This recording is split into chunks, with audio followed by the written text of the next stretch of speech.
ಆತ್ಮೀಯರೇ, ನಾನು ಸುಮಾರು ಒಂದು 2 ವರ್ಷದಿಂದ ಇದೇ ಮನೆ ಇಂಟರ್ಲಾಕನ್ನು ಕಟ್ತಾ ಇರೋದ್ರ ಬಗ್ಗೆ ನಿಮ್ಗೆ ತಿಳಿಸ್ಕೊಟ್ಟಿದ್ದೆ ಆತ್ಮೀಯರೇ.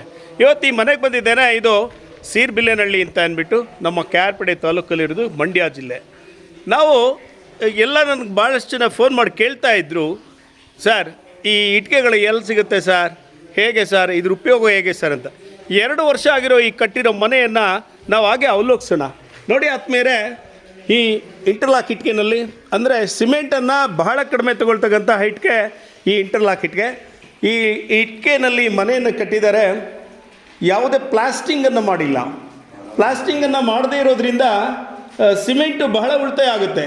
ಕೆಳಗಡೆಯೂ ಕೂಡ ಸಿಮೆಂಟ್ ಉಳಿತಾಯ ಆಗುತ್ತೆ. ಮನೆಯ ಒಳಗಿನ ಲುಕ್ ಹೇಗಿದೆ, ಸೌಂದರ್ಯ ಅನ್ನೋದನ್ನು ಒಂದು ಸ್ವಲ್ಪ ನಾವು ಅವಲೋಕಿಸೋಣ.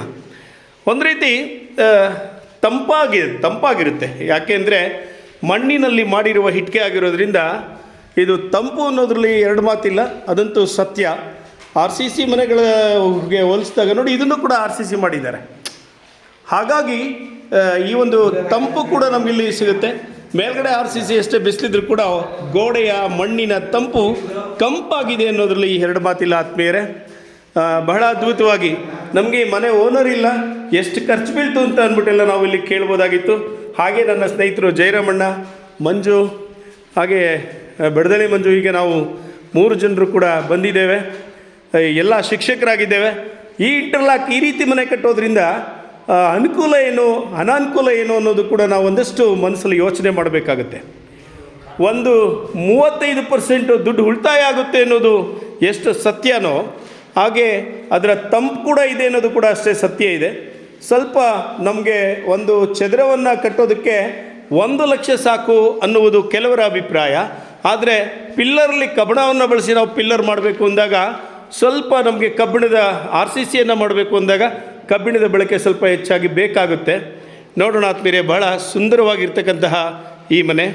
ಆತ್ಮೀಯರೇ, ಇದೇ ಇಟ್ಟಿಗೆಯಲ್ಲಿ ನೋಡಿ, ಇದೇ ಇಂಟರ್ಲಾಕ್ ಇಟ್ಟಿಗೆ. ಒಂದು ಲಾಕ್ ಸಿಸ್ಟಮಿಂದ ಇನ್ನೊಂದನ್ನು ಲಾಕ್ ಮಾಡಿಕೊಂಡು ಕಟ್ಟುವಂತಹದ್ದು. ಅದಕ್ಕೆ ಇಂಟರ್ಲಾಕ್, ಒಂದು ಇಟ್ಟಿಗೆ ಇನ್ನೊಂದು ಇಟ್ಟಿಗೆಗೆ ಲಾಕ್ ಆಗುವ ಸಿಸ್ಟಮ್ ಇರ್ತಕ್ಕಂಥದ್ದು. ನೋಡಿ, ಇದೇ ಮನೆ ಇಂಟರ್ಲಾಕಲ್ಲಿ ನಮ್ಮ ಕೆ.ಆರ್.ಪೇಟೆಯಲ್ಲಿ ಸುಮಾರು ಒಂದು 7-8 ಮನೆಯನ್ನು ಈ ರೀತಿ ಇಂಟರ್ಲಾಕಲ್ಲಿ ಕಟ್ಟಿದ್ದಾರೆ. ಕೆಲವರು ಪ್ಲಾಸ್ಟಿಂಗನ್ನು ಮಾಡಿಬಿಟ್ಟಿದ್ದಾರೆ, ಆದರೆ ಇವರು ಪ್ಲಾಸ್ಟಿಂಗನ್ನು ಮಾಡಿಲ್ಲ. ಹೊರಗಿನ ಲುಕ್ಕು ಕೂಡ ತುಂಬ ಚೆನ್ನಾಗಿದೆ, ಭಾಳ ಚೆನ್ನಾಗಿದೆ. ಮೇಲೆ ಸಿಬ್ರಿ ಎದ್ದೋಗುತ್ತೆ ಅಂತ ಇದ್ದರೂ ಎದ್ದಿಲ್ಲ. ಕೆಲವರು ಇದ್ರ ಬಗ್ಗೆ ಕಂಪ್ಲೇಂಟ್ಸ್ ಹೇಳ್ತಾರೆ, ನೀರಾವರಿ ಶೀತ ಪ್ರದೇಶದಲ್ಲಿ ಸ್ವಲ್ಪ ಮನೆಯನ್ನು ಕಟ್ಟಿದ್ರೆ ಮೇಲ್ಗಡೆ ಈ ರೀತಿಯ ಇಟ್ಟಿಗೆಯ ಮೇಲ್ಗಡೆ ಹೊರಮೈ ಬಣ್ಣ ಎದ್ದೋಗುತ್ತೆ ಅಂತ ಅಂದ್ಬಿಟ್ಟು. ಆದರೆ ಸ್ವಲ್ಪ ಕ್ರ್ಯಾಕು, ಇದು ಮಣ್ಣು ಇದರೊಳಗೆ ಸೇರೋದ್ರಿಂದ ಕ್ರ್ಯಾಕ್ ಕೂಡ ಅಂತ ಅನಿಸೋಲ್ಲ. ಇದು ಮಂಗಳೂರಿನಲ್ಲಿ ಫ್ಯಾಕ್ಟ್ರಿ ಇದೆ ಅಂತ ಹೇಳ್ತಾರೆ, ಕೆಲವರು ಬ್ಯಾಂಗ್ಳೂರಿನಲ್ಲೂ ಇದೆ, ಈಗ ಮದ್ದೂರಿನಲ್ಲೂ ಕೂಡ ಇದನ್ನು ಈ ಇಂಟರ್ಲಾಕ್ ಸಿಸ್ಟಮ್ ಇಟ್ಟಿಗೆಯನ್ನು ಮಾರ್ತಾರೆ ಅಂತ ಹೇಳ್ತಾರೆ. ನೀವು ಯೂಟ್ಯೂಬಲ್ಲಿ ಹೊಡೆದ್ರೆ ಈ ಇಟ್ಟಿಗೆಯ ಬಗ್ಗೆ ನಿಮಗೆ ಮಾಹಿತಿ ಗೊತ್ತಾಗುತ್ತೆ ಆತ್ಮೀಯರೇ.